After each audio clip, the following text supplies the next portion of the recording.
There are sins in your life right now that are silently destroying everything God planned for your future. You can't see the damage yet, but heaven can.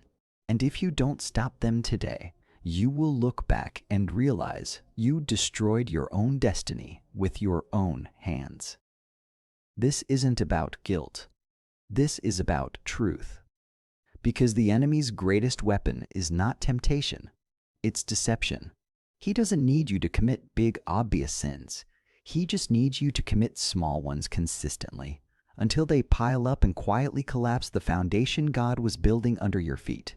Today I want to expose 4 sins that most believers are committing right now without even realizing the destruction they're causing. These are not sins that will destroy you tomorrow. These are sins that are destroying you right now in ways you cannot see yet. But by the time you see it, it may be too late to rebuild what was lost.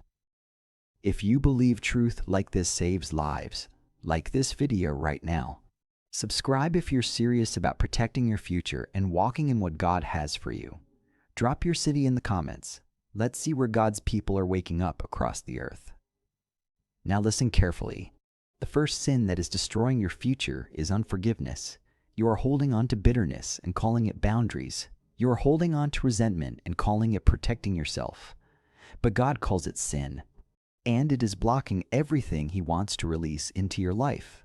Matthew 6, verse 15, Jesus said, "But if you do not forgive others their sins, your Father will not forgive your sins." That is not a suggestion. That is a condition. Your forgiveness from God is directly tied to your forgiveness of others, which means every single day you hold on to that grudge. Every night you replay what they did to you. Every moment you refuse to let it go, you are locking yourself out of God's mercy. And without His mercy, your future has no covering. Think about the servant in Matthew 18. He owed his master millions. The master forgave the entire debt, but that same servant went out and choked a man who owed him pocket change. And when the master found out, he reversed the forgiveness and threw him into prison. The lesson is brutal but clear. God forgave you of everything, every sin, every failure, every rebellion, and you were refusing to forgive someone for far less than what God already forgave you for. That's not strength, that's pride, and pride always leads to destruction. Your unforgiveness is not punishing the person who hurt you. It is punishing your own future. Let it go before it costs you everything God had planned for you. The second sin that is destroying your future is prayerlessness. You stopped praying and didn't even notice. Your mornings used to start with God. Now they start with your phone. Your nights used to end in worship. Now they end in scrolling. And slowly, without any dramatic moment, you drifted from the presence of God, and you didn't even feel the distance growing. 1 Thessalonians 5 verse 17 says, "Pray without ceasing."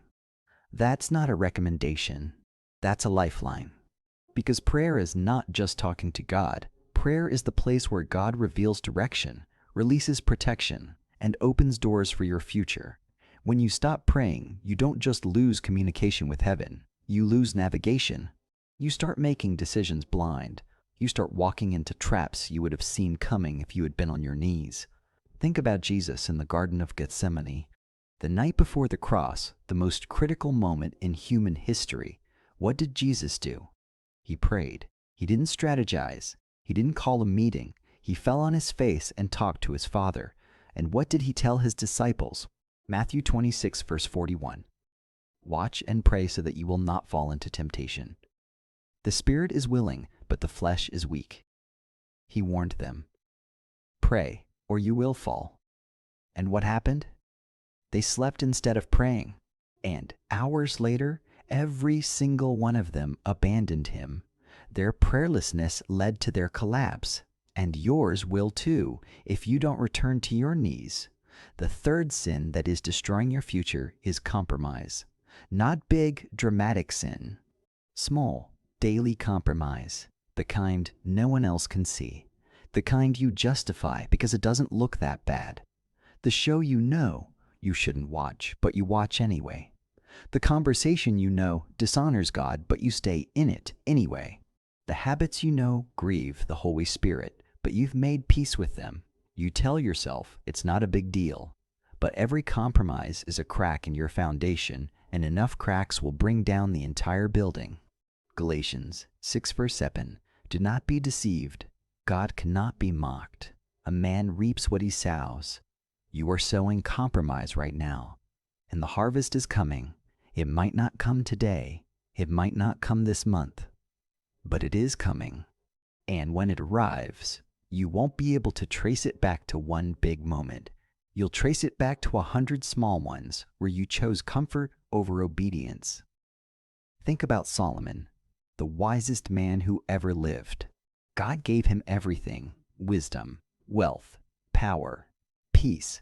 But 1 Kings 11 verse 3 says his wives turned his heart after other gods. It didn't happen overnight. It was gradual. One compromise, then another, until the man who built God's temple was bowing to idols. Compromise never stays small. It always grows, and it always grows more than you expected to pay. The fourth sin that is destroying your future is the love of this world. You are chasing things that have an expiration date and ignoring the one thing that lasts forever. Your energy goes to building a life that impresses people instead of building a life that honors God. Your focus is on what you can see instead of what God is doing in the unseen. 1 John 2 verse 15, do not love the world or anything in the world. If anyone loves the world, love for the Father is not in them. That verse doesn't leave room for middle ground. You cannot love God and love the world. You cannot serve heaven and chase earth. You cannot hold on to both and expect God to bless the contradiction.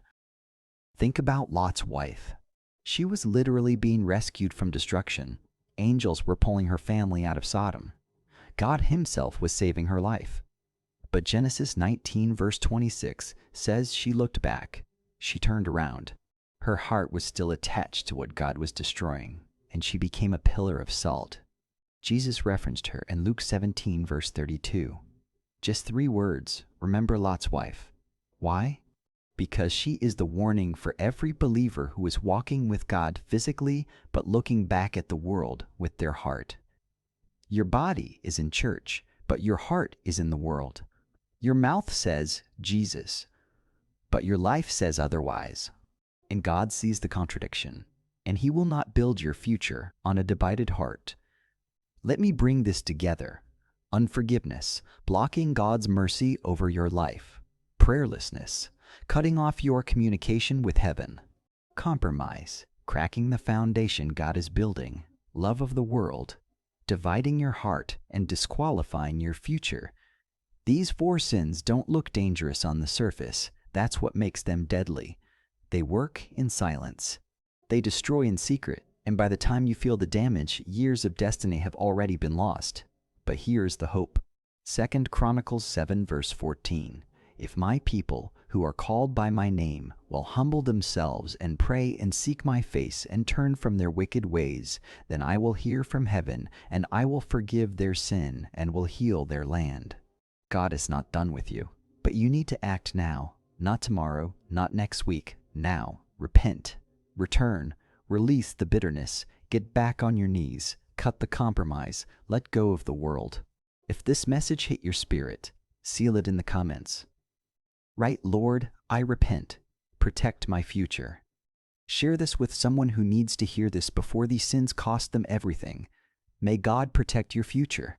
May he open your eyes to what's been hiding in plain sight. And may you have the courage to cut off everything that's cutting you off from his plan. Don't wait. Your future depends on what you do right now.